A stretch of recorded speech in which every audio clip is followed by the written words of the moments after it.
বনানী থানা পুলিশের একটি টিম মঙ্গলবার বেলা 11টার দিকে দুই ছাত্রীকে ধর্ষণ মামলার আসামি শাফাত আহমেদের গুলশানের বাসায় অভিযান চালায়। তবে শাফাত আহমেদ বাসায় না থাকায় তাকে আটক করা সম্ভব হয়নি বলে জানায় পুলিশ।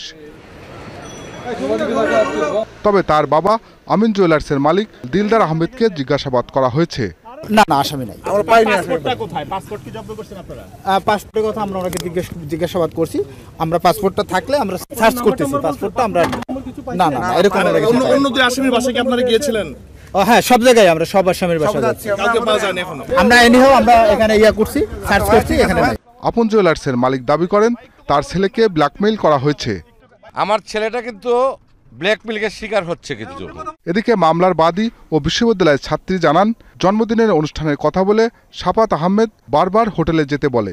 পরে শাফাত ও তার বন্ধু নাইম আশরাফ ধর্ষণ করে। পূর্ব পরিকল্পিতভাবে দুই বান্ধবীকে ডাকা হয়েছিল বলেও অভিযোগ করেন তিনি। আর আমাদের সবার কাছ থেকে কিন্তু ফোন সিজ করে রাখে। শাফাত যে আমাকে একটা রুমের মধ্যে খুব নির্যাতন করে, আর আরেকটা রুমের মধ্যে আমার ফ্রেন্ডকে নাইম আর শাফাত এরকম করে। আর ওর যে ড্রাইভার ওকে বলে যে ভিডিও করার জন্য।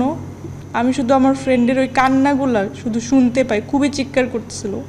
আর আমার ব্যর্থতা এটাই যে আমি ওকেও বাঁচাইতে পারি না, নিজেকেও সেভ করতে পারি নাই। আসামিরা যেন পার পেয়ে না যায় সেজন্য সরকারের উচ্চ পর্যায়ে হস্তক্ষেপ কামনা করেন তিনি। ক্রাইমই যে ক্রিমিনাল তাকে যাতে সাজা দেয়, একদম খুব বাজেভাবে সাজা দেয়, যাতে আর কারো কোনো মেয়ের সাথে যেন এরকম না হয়। মামলার আরেক বাদী ও দুই তরুণীর বন্ধু সাদমান সাকিবের বাবার দাবি, ঘটনার সময় তার ছেলে সেখানে ছিল না।